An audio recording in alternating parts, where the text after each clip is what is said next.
Hello, everyone. This is Howard Fox, and welcome back for another episode of the Outdoor Adventure Series, the podcast that celebrates individuals and families, businesses, and organizations that seek out and promote the exploration, stewardship, conservation, access, and enjoyment of the outdoors. Erica Pugh and Richard Peter are our guests today. Richard and Erica are from CompoCloset. Richard is the CEO and co-founder, and Erica is a co-founder and head of marketing. Now, CompoCloset manufactures off-grid toilets. We're going to get into a real dicey subject here, folks, but these off-grid toilets are for RVs, vans, truck campers, and other adventure rigs.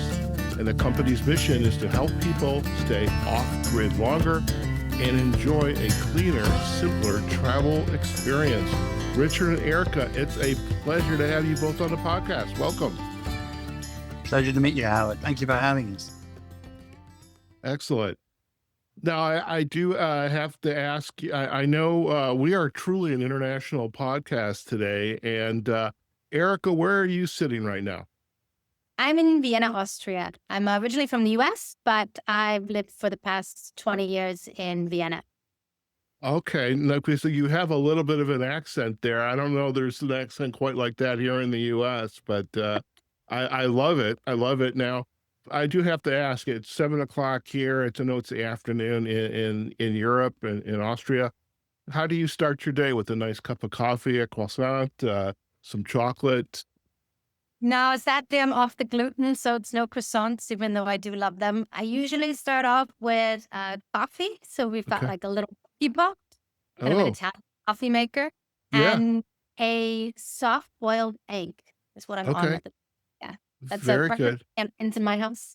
Yeah, I love it. I love it, and I appreciate the coffee too, and just the idea of I've actually had guests on from Bulgaria who was he would take his coffee, his little mocha pot or his AeroPress, and take that everywhere and just shoot pictures. And I thought, now that's an episode I want to do.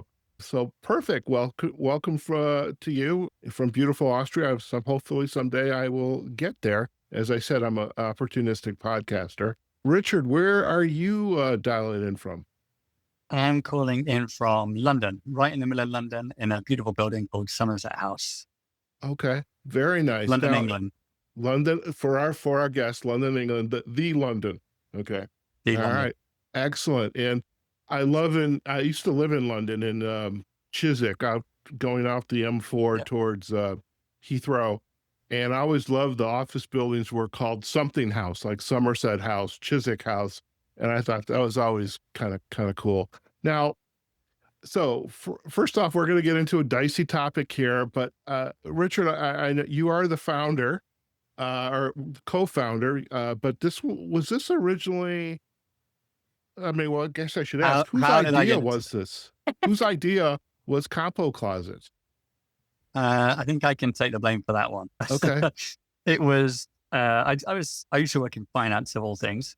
And during COVID, I was taking time out and couldn't go traveling, but instead I converted a camper van ready for the end of lockdown. And when we installed like the market leading composting toilet, and I was like, wow, this thing's a great idea, but it could be so much better. And I was kicking it around in my head as I was traveling around Europe. And I was like, I think I can make a better one. And I think I can make it slightly more affordable. And so we passed through Vienna, popped in to see Erica. She's my sister-in-law. Okay. And convinced Erica. Yeah, exactly. It's a family connection. And then convinced Erica to come on board. And we decided to give it a go, crowdfunded our first product, and we've never really looked back. All right. Now, so 2020 COVID, many things happened to many of us. I moved from Chicago to Las Vegas right at the start of COVID. I literally was told after my first week in Las Vegas, I can't come back because that was the lockdown. But I ended up, I'm moving anyway. So, but as I traveled across the country to get to Las Vegas, I thought it would have been cool to be in a van and kind of meander around a little bit. And that age-old question is, where can I take a poop? So Now, had you been renovating? You said renovating the van or crafting this van prior to COVID, or as a result of COVID? It was kind of a pipe dream. And then with COVID, it became a reality. So it was during the first lockdown, I was locked on my driveway converting this thing. Okay, very good. Now, I have to ask you, because in my coaching practice, branding is a big part of our business, because each of us is a brand. We're trying to represent ourselves to grow in a company, change jobs. My question for you, Richard, is what is your brand? So that's my gotcha question. I'm sorry. I kind of promised you I wouldn't have one. So Erica, you can kind of think about this, and I'm going to get to you next. What is your brand? And also, how would you describe CompoCloset? That's a good question. Actually, it's not the first time there's always that brand new kind of question. And Right. how would I like to think I'm not, I think I'm helpful, friendly, and I just want the best for everybody. I just think Okay. that's a really wet way of saying it. Yeah, I kind of want to help other people. I believe in doing something better. And that's, I think, what got me into toilets, because I realized once I peeled away and got into toilets, I was like, wow, this is actually a really big problem, which we'll touch on later. And I think CompoCloset as a brand, so we wanted more people to use composting toilets, and we believed more people would if they were better and more affordable. And now our goal really is better toilets for people and planet. Make them better for the planet, make them better for people. I love it. I love it. Now, Erica, I thought it was very interesting when I was on the website and I saw that there's a family relation here. So when Eric and your sister arrived in Vienna, and Richard said, "Hey, Eric, I've got this idea." How was that pitch made to you, and what was your initial reaction? Well, there was a lot of adult beverages involved. I'm going to Good, say, good. yeah, yeah. And if you had said that we were allowed to have adult beverages, Rich and I probably would have had them, because it's already afternoon in our, Yeah, it's like, I wish I could. a I'm little still in late now. coffee and water. Yes. But no, I was previously in the restaurant business and actually in wine and spirits marketing. Mhm. And during COVID, that took a bit of a backseat in Yep. general. I was definitely working with events for wine and spirits. And I had some time on my hands, and it was an interesting project. The pitch was made to me if I wanted to help, what I thought about the idea. And I love ideation. I love problems. I love looking at, like, what could we do? Oh, wow. Well, how could we do this? What would this be? And it's such an interesting, unique topic. And we then drove across Europe during COVID to see my sister and Rich. They had settled for the second lockdown in Spain. And driving Sorry to hear across, that, Richard. so my husband and I drove across Europe during COVID, and we have a smaller van and did not have a toilet. And it was really a problem. I guess to preface that, before, we'd made a trip across the United States and didn't have a Okay. toilet either. And so I just knew the pain of not having one in your own vehicle if you're taking a road trip.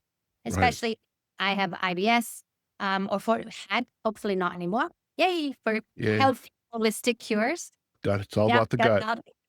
But definitely having problems with IBS and traveling through United States and Europe without a toilet during times when there were no toilets was really difficult. And so I knew this as a personal pain point. And that's always good if you can set yourself inside the head of your customer. You're kind of like, okay, I got this. I know Okay. kind of this. So the pitch was made with a lot of schnapps, but the Okay. idea behind it was really good. We can turn this into something really amazing. Yeah. Okay. Very, Yeah. very good. When I moved from Chicago to Las Vegas, one of my goals was to go car camping. And I also needed a new car. My 20-some-year-old Honda Accord, she was great. She got me to Vegas, gave her a nice hug goodbye, and I bought a Subaru Crosstrek, affectionately known as Subarubi. It's bright cherry red. They did that on purpose at the dealership. But But as I was researching, how do I go car camping? How do I do dark sky photography? One of those questions I had, what do I do when I'm boondocking out in the middle of BLM, Bureau of Land Management land? And if I'm going to take a shovel with me, the shovel's not going to be for my poo, it's going to be to bury me. It was like, what do I do here? Because you look at the YouTube videos, oh, look at the van, look at what we did here, look at what we did there, but nobody really talks about this topic of waste. And as I've been getting more and more into it, it's because folks like yourself are beginning to talk about it and do something about it. This idea, Richard, of the composting, for our listeners who are not as familiar with the topic, what is composting and what makes it a game changer compared to, say, traditional black and gray tanks and of the like? Yeah. What give us a little lesson here. So a composting toilet is one where you'll mix feces, crap, with a very rich carbon-rich material. Sawdust or cocoa coir are the go-to ones that are quite readily available. And it's that balancing of nitrogen-rich number twos with carbon-rich sawdust and cocoa coir that gives the right environment for composting to begin. That most of the waste you're going to expel is mainly urine, and the longer you don't, and the urine's relatively easy to dispose of on the road, down a regular drain, down a regular toilet, over a mature tree if you're well off grid. Totally cool. To solid waste, however, that's the problem, and that's really what brings you back to grid to dispose of a lot of the time. And with a composting toilet, what converted me initially was like, hey, don't use water to flush this thing. So my water now lasts a lot longer. Water conservation is an important facet. Then there's, like the longer you leave it to break down and compost, the less you have to empty it. And this is the thing that really got me. They really don't smell. They really don't. We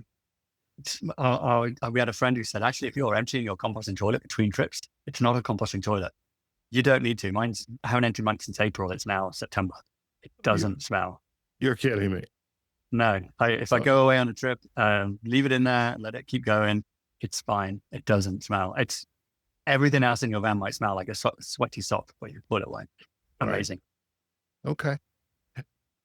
As you were then embarking on the creation of CompoCloset, what was the first toilet? What was it like to go through the ideation and the iterations of crafting this product and ensuring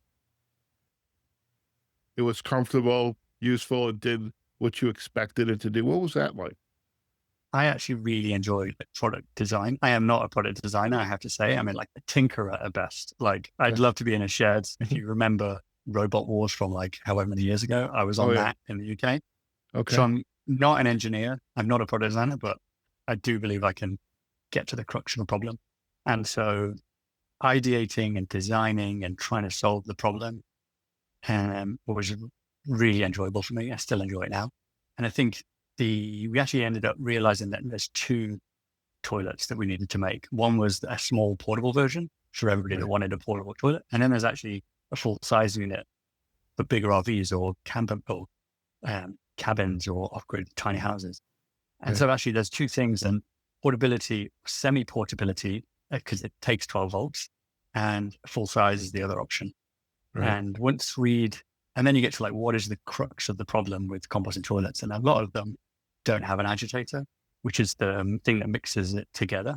That's great, but you then need a lot of space. So having an agitator means it's self-contained, and you put all the sawdust in at the start and just mix it. Right. And piecing it, picking it apart and thinking about this and how to keep it portable, compact. That was really fun. I don't want to go too much into the weeds because I could geek out all day long and blow like stupid composting toilet jargon. I love it. And by the way, you just said something that really sparked a thought is, so here in Las Vegas, I rent 2 rooms in a house. I have a roommate and her boyfriend, nice couple. They're older than I am. Their goal right now is to get rid of this house, which means I will be homeless to a certain extent. they want to start a 55 plus community in Oregon, and they're interested not in tiny homes, but they call them ADUs, alternative dwelling units.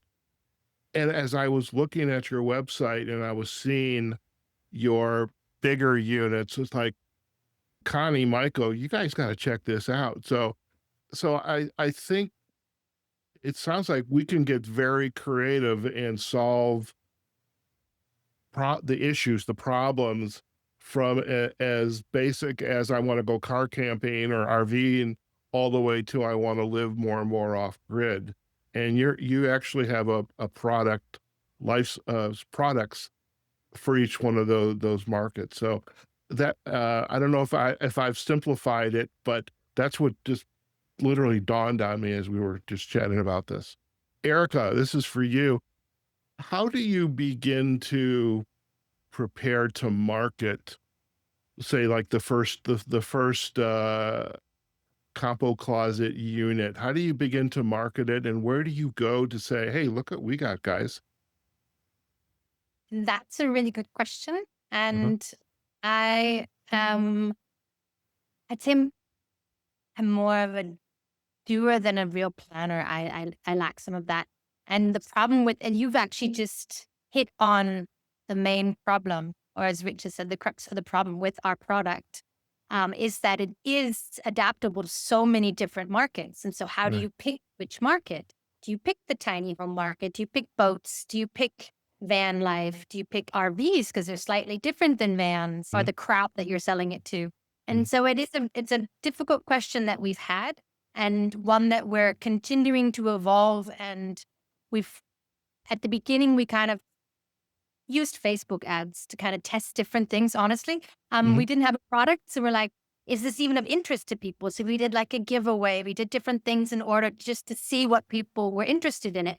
And we did focus on the camper van or van life, in quotation, van life crowd, mostly because we both came from a background where we understood that a bit more. Rich in his camper van. So our units, it is actually only one size. So we have one size unit that fits in all these different things, but it is a lot of people say that though. They're always like, oh, your larger unit, your smaller unit. Nope, they're all the exact same size, which is kind of nice because they can switch in back and forth between each other. But the unit was designed specifically for camper vans. It's made it's made to fit inside a small space in a camper van or an RV. As I'm sure you've seen this, a space is premium, and so you need something that you can fit into different areas. Some of the other market leaders were bigger and bulkier and took up more space, and so because of our roots in the camper van and van life scene, we focused, I would say, 90% of our attention there. We dabble in tiny homes because we actually just found that a lot of people put them into tiny homes. I send people a survey. I'm like, hey, how did you find us? Where's your Cuddy going to live? And they're like, oh, in my tiny home. I'm like, and so we dabble in tiny homes. We've tried several different events. I think events, being able to talk to people at the beginning to see what their particular use case is, has helped us. But that's kind of how we started, just to see who's out there, who's interested, and kind of move from there. Okay, very good. Well, who knows, maybe there'll be a follow-up conversation because when I showed it to them, they're like, oh, wow, this is good. Because it's Oregon, this is the land of flowers and trees and tree huggers and of the like. And I grew up in the Midwest, so I'm learning how to do that. But living in an area, in a state that really appreciates conservation, sustainability is important. And what they want to do, it's like, that could be perfect. That takes one problem off of the table because now you can solve it. And speaking of solving the use of a composting unit, the Cuddy, Richard, how did you, again, for our listeners and for me, solve this issue of being able to, for the overlander, the van lifer, to be able to stay off grid longer? Because I liked what you just said earlier, and the individual said, if you're not staying off grid for a while, you're really not camping. You're not camping, something of the sort. But Did you achieve that milestone of like, you don't have to come back? Okay. Yeah, good question. So when you live in a van, you really are attuned to how much you consume Right. electricity, water, how much waste you create. Like if you have lots of packaged goods, your van is immediately filled with all the trash from that goods and you're camping with all the rubbish. So I kind of became aware of like, okay, so the three big ones whenever you're camping seem to be water, electricity, and waste. Now electricity with solar panels, people living in let's say Arizona, or traveling around Arizona, electricity seems to be solved now. We've cracked it. Right. Having a composting toilet means you're not flushing your drinking water, which is an incredibly valuable resource that we all crack into and flush out down the stream. You can serve your water, so you stay off grid longer that way. But also, most of the waste you're creating is urine, which, like I said, you can dispose of much more easily.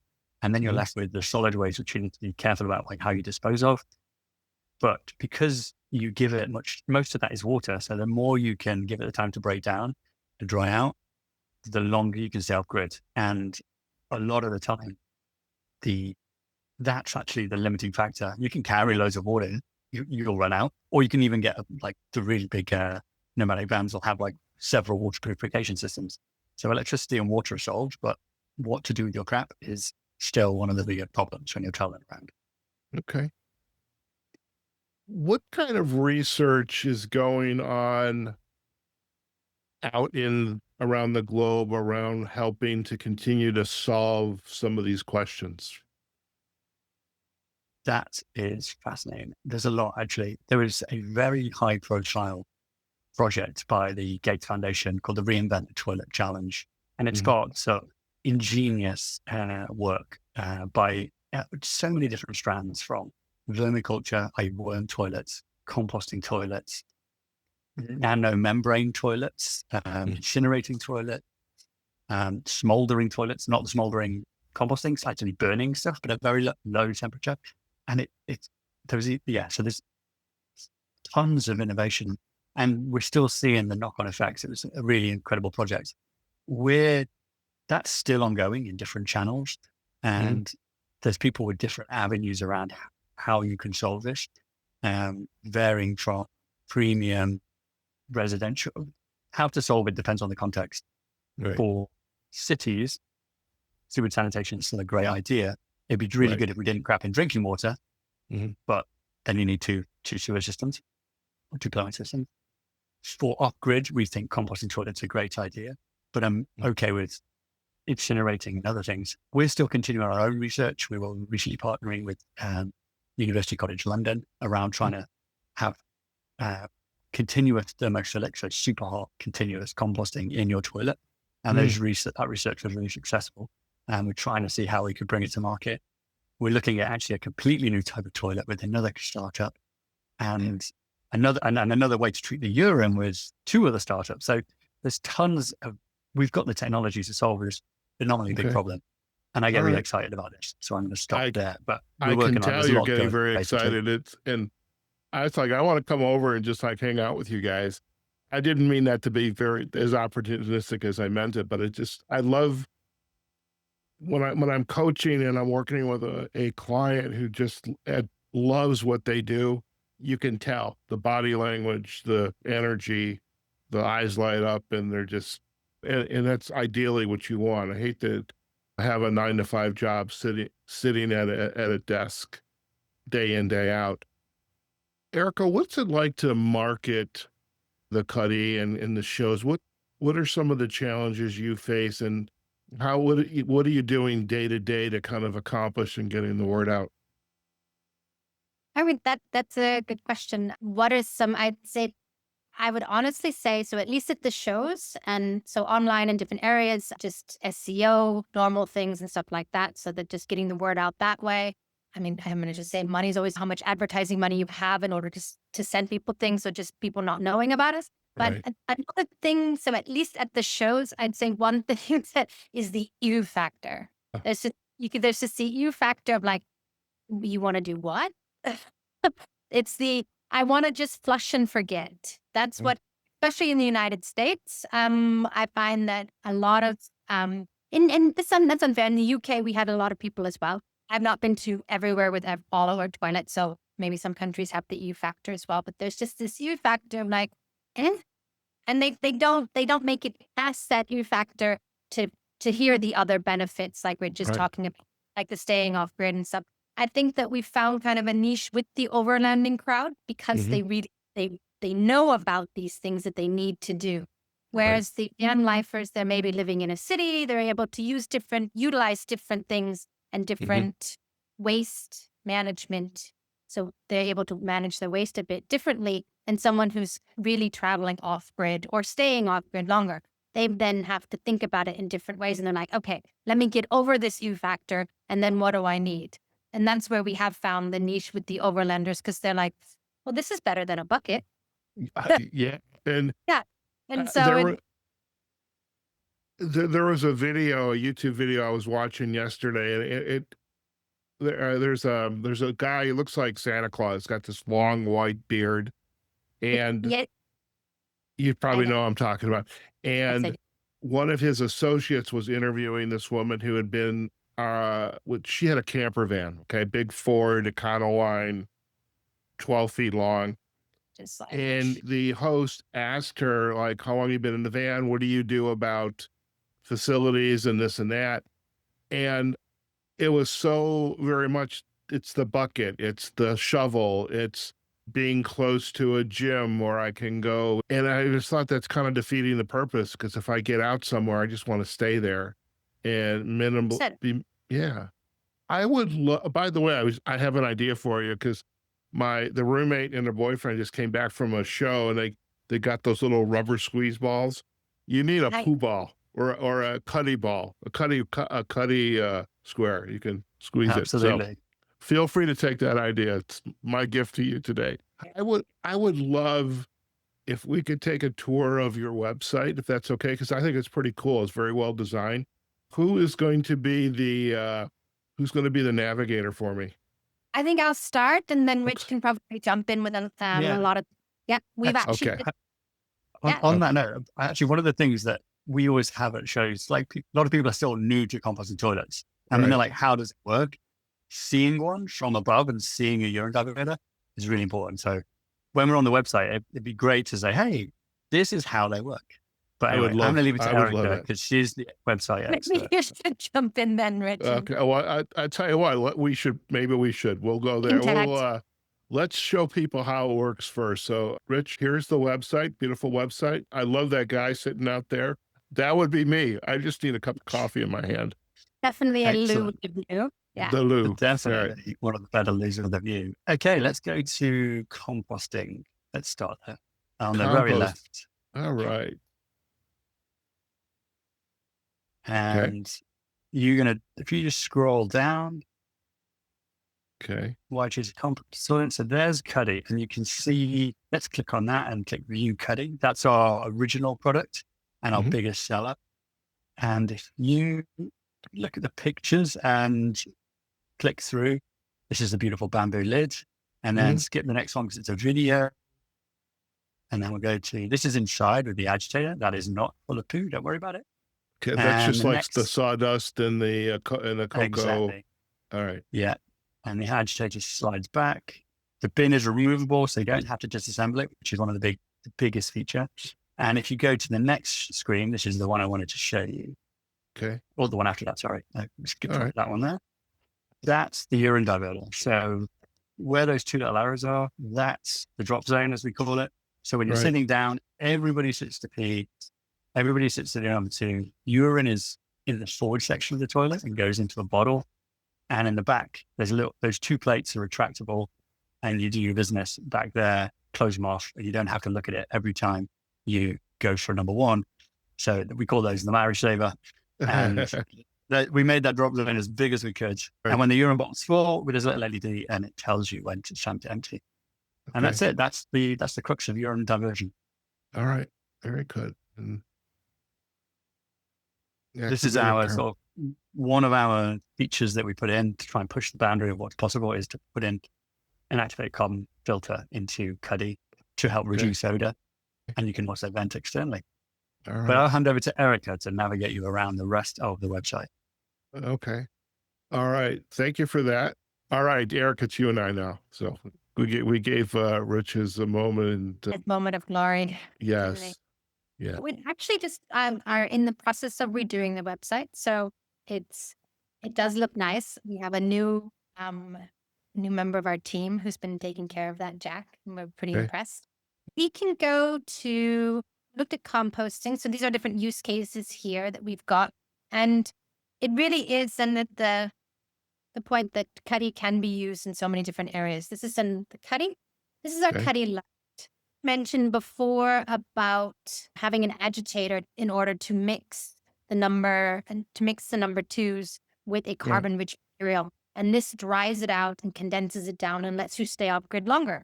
Okay. However, there are some people who would prefer our Cuddy Light model. And this is more like a pre-bagged model where you would then use the layering system, and then you would after each number two, you add a layer of substrate. So like coconut or sawdust or something.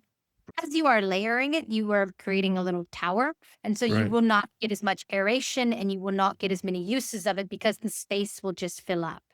However, a lot of people, the trade-off is that because it's already in a bag, it's easier to dispose of. So it's apples and oranges. They're both good. It just depends on what people like. Here you've got the two different units compared side to side. These are our composting ones. So that's like 2+ weeks. I mean, this is, just the aggravation of having to do it every week. I mean, it's like for coffee, I roast my own coffee, right? Okay.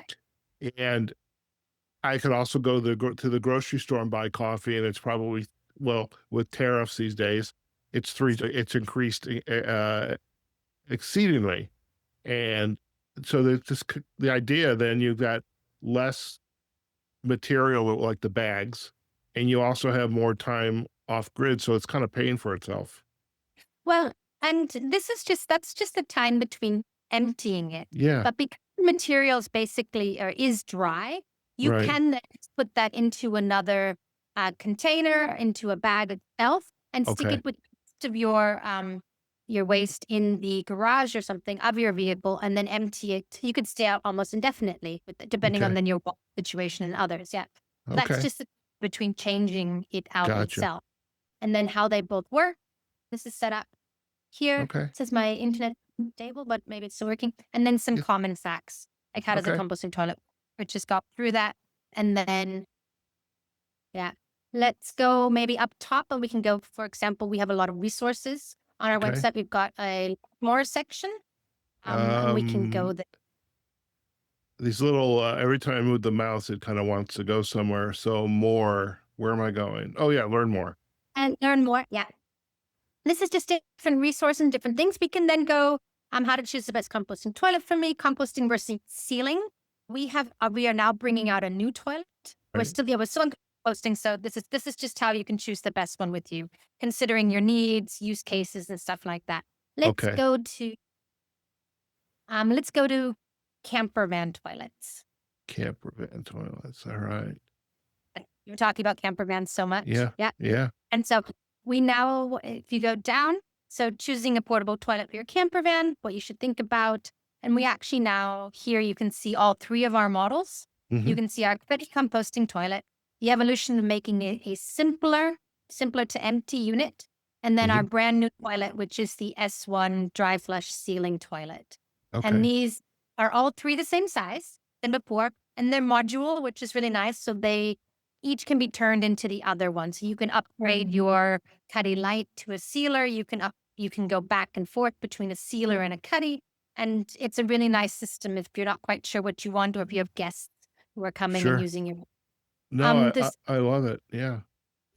I mean, we've talked about composting, but the sealer is an interesting one. I'm not sure if you're familiar with dry flush toilets. Dry flush is then what they do is a dry flush toilet is a dry toilet, so it doesn't use water either. It's usually waterless, and in most cases, chemical free. We'll kind of put quotations around that. But what it does is it seals your waste into bags, or there's another type that will twist your waste. Right. Yeah? 2 little packages, but that just twists it. It doesn't actually seal it. So there's Okay. there's 2 types of dry, but a twisting and a sealing. So Okay. what Rich, the mastermind here, has done is he's combined our urine diverting toilet, Right. so a urine diverting system of Cuddy, and added a heat sealing mechanism into it. Rich, this to me, when I was looking at this, it's like, now this is a game changer here. This is a game changer. And this will be really big. This is then for the Americans and other people, not just the Americans. I am American, everyone. Okay. I understand. But if you kind of want to flush and forget, a dry flush is really for you. But one of Right. the main problems with the dry flush is that you're sealing both your number 1s and your number 2s. Right. Yeah. And so that means you're paying to pee. And Right. for these type of bodies, like myself, who pee a lot and want to pee inside, it can get pretty expensive. And Right. so what we've done is we've created one that separates out the number 1s so they can be easily emptied, Okay. which was saying down a drain, by a mature tree, or into another toilet. And Okay. then we also made it so they'll be compostable bags. So we're continuing with our composting theme.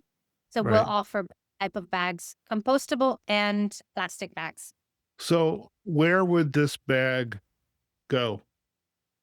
This bag goes in the toilet itself, or where would it be then? After I have filled it up and it's ready to get sealed, am I going to go find the local tree or another toilet? What am I going to do The with this? No, the bag. So you can continue to. So if you're using compostable bags, you can continue the composting process. You can add it to a compost pile and compost it. Okay. But in most cases, you could even throw it on the fire. I know Rich is going to want to say that, throw another log on the fire. I think like a cow patty. I think like cow patties from the pioneer. So you could actually burn it as well. But Okay. in most cases, you're going to bin it. And this is to Okay. say baby diapers, adult diapers, and things like this. Yeah. Gotcha. Most Okay. places you're going to find a trash bin choose your trash bin wisely, not the one down by the beach, but Right. you're going to a trash receptacle and you're going to empty it into there. Okay. Very good. Very good. Well, this is very cool. Very cool. Now, do you have, let me go back. Mhm. Do you have testimonials from some of your We do users? have testimonials. This is something that we're working on our page as well. If you go up top to the first back up, yep, you can Yep. see reviews. Right. To how to says reviews.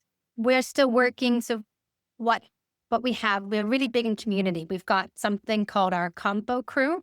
Mhm. Yeah.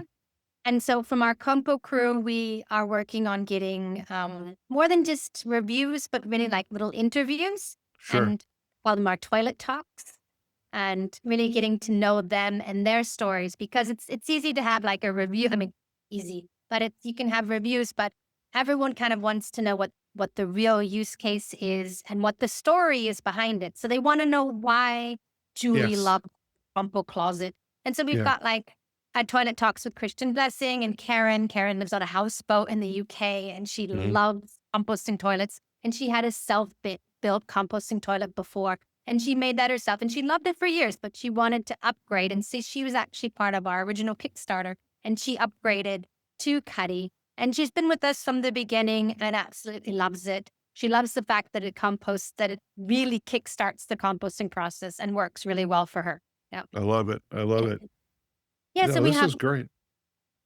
we really value like community, and I need to add more stories to it now that I have Jack to help me with the website. We can get more things And done. you can, I mean, even like what we're doing now, like the podcasting, having these actual interviews, and you kind of share it. I just love it, and thank you both for taking us on a tour of the website. You're welcome. Before we go back to just the three of us, any last action you want people to take if they're on this website? I think they should explore and get to know us and the brand. We really want to help people. So if there are questions, they should reach out to us. We have a contact section. We have a lot of videos. I mean, we'll tell you later about YouTube and stuff. But we really want to provide as much information to people as we can, and in order to help them make the decision about composting, Okay. and or the sealer, now that we have a sealing toilet. But really just, yeah, to get to know us and that we're here to help. Excellent. No, I love it. I love it. Now, thanks to the miracle of technology, we've seen the website. I'm going to stop sharing our screen again. So it's just the three of us. And really want to thank you both for spending time with us today. And just again, it's not the most enticing of topics, but it's so neat. If we have any inkling to go out in a camper van, an RV, boondocking, on a boat, we have to have answers to those questions. So you are helping to solve a problem that exists, and you've made it kind of fun to kind of talk about it. And so really, this is wonderful. So thank you so much, both of you. Before we head out today, I am curious for both of you to answer this. As you kind of look back on this journey that you're now on and career changes and having this desire to an alternative area of interest than where you started, what has been your biggest aha moment? And I'll start with you, Rich. What's been your biggest aha moment as you left the world of finance to deal with poo and invent? Very good question. I think I'm still in the middle of my moment because I think I've always been a bit entrepreneurial, but now that I've worked out, okay, if there's a really big problem, figure out a slight thing, if you even think you can make a solution to it and that people are willing to pay for, give it a shot. Mm-hmm. And the money is out there looking for people with solutions because that's what people need and that's how you make a return. And if you can come up with an idea, get people to back you, go out there, give it a shot, and it doesn't matter if you fail, just give it a go. I love it. I love that. Change the world. Change the world one poo at a time. So it's that's beautiful. Erica, by the way, if God willing, we're going to travel on different planets. I mean, this is maybe someday the Cuddy will be up on one of the shuttles or the rockets or something like that, because they've got to deal with that too. Yeah. You got to grow stuff if you're going to live on Mars. There you go. Erica, what's your aha moment? Oh, my aha moment, and I'm lucky Rich didn't steal it. Even for the entrepreneurial part. I think my aha moment is when you realize that I've worked with some other charities and some other groups, and I have a friend who does, we have a women's group that we started here in Vienna, and she does design and graphic design and stuff like that with websites and whatnot. We always talked about how we'd want to start an agency that was able to help like NGOs and stuff do better marketing and be able to bring their cause to the world, because it seems like it's a marketing issue, not necessarily that people don't want to help. And I think that if we can bring the idea of global sanitation is 3.2 billion people don't have access to safe sanitation. And if we can then tell people that safe sanitation is a right and that they should actually fight for it and help with it, I think that it's a great cause. It's like somehow water companies convinced us that water wasn't a right. And so it's like, it's the same sort of thing. We don't have this idea that actually everyone should have a bathroom, and there are so many marginalized, and usually it's marginalized people who get affected more. So it's people who can't take care of themselves. It's vulnerable people. And no matter where they are in the United States and other countries as well. And I think when you really see this and think about it, think that we can then help make a difference. I think that that's the aha moment. And it seems, okay, we're so it's not a luxury, but we're in the leisure market, and looking at that, you're like, you're really doing something. But if you can tell people that, if you can convince me, a white woman who has enough money, that composting toilets are great and they're a way to save the world, then that's going to trickle down to other people as well. And it is convincing the affluent that this is a great idea, and then everyone else will want one as well. If Instagram wants our toilet, then everyone's going to want it, and it can help people. There you go. I love it. I love it. Now, I know we were just on the website, but again, for our listeners, Rich, where's the best place to go to find out more information about CompoCloset? So there's lots of information on our website that Eric has alluded to. If you can't find something, shoot us an email and I will try and make that content for you. speaking on that note, another great resource is YouTube. You'll see lots of videos of me answering such questions all over YouTube. And then Erica's done a great job of cultivating a community on Facebook and Instagram. There's a great Facebook group where people can have shared their stories of cutting, both in the US, and there's a massive Australian group. So those are great resources as well. Excellent. Yep. Well, we will definitely add those links. Erica, anything else you wanted to add there? I was just going to say I'm a bit jealous of the Aussie group because it's like that they just like to talk about who. So their group's really active and it's really great. But it's a lot of, as you're talking about before, like testimonials and stuff. It's a lot of users, and we're not experts or anything. We didn't know where Cuddy was going to be used in every situation, and they're using it in real life in different areas. So if there is some sort of little issue, sometimes it's moisture, sometimes it's this, that, or the other. And this group is really a great community. It's a great resource, and they're a great community. They're really helpful, and yeah, it's something they let you in even if you don't have a Cuddy. If you're just like curious, if you're compo curious, they'll let you in. I love that term, curious. I'm going to have to put that as one of the hashtags in the show notes. Now, I was just going to say our big hashtag is just go and go further. Yeah, just go.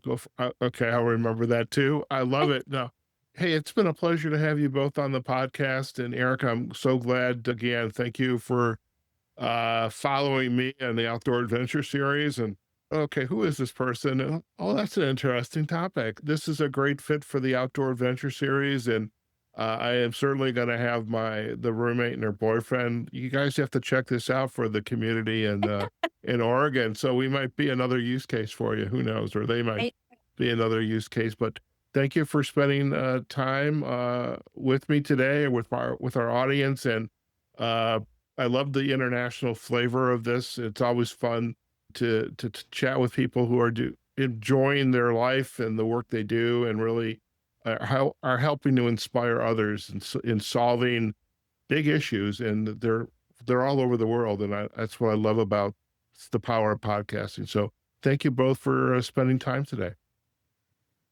Thank you so much, Howard. All right, listen. Yeah, stay on the line. We're going to do a quick close, and then we can have a final chat, okay? Okay. All right, folks. We have just been chatting with Richard Peter and Erica Pugh, co-founders of CompoCloset. This was a really cool topic. Who knew that poo could be so exciting? And really, the technology and the desire to make a better mousetrap, so to speak. And I know this is a topic I was interested in. As I had shared earlier, when I moved from Chicago to Las Vegas and going car camping, I don't know if I could fit it into the back of my Subaru Crosstrek. That could take up a lot of room. But if I ever get a camper van, I know what product is going to be in that camper van. And so I would invite you, do take a look at the website. You can go out to CompoCloset.com, as well as their Facebook and Instagram pages, and on YouTube. And of course, the YouTube recording of this episode will be up on our YouTube channel, so you see that tour of the website. But if you have questions about composting and how to accomplish it, these two are, Richard and Erica, are wonderful. Check them out. Check out the website, and hopefully you will have one less issue you've got to worry about when you get off the pavement and go explore. Okay. Now, as for this episode, you can find us on our website, outdooradventureseries.com. We're also on LinkedIn and Facebook on our Outdoor Adventure Series pages. We do have our YouTube page again. And of course, you can listen to this podcast wherever you get your podcast from. So remember, we love likes, comments, and sharing. Until next time, wherever you are, whatever you're doing, go out there, have a fantastic day. And we look forward to having you join us on a future episode of the Outdoor Adventure Series podcast. Take care.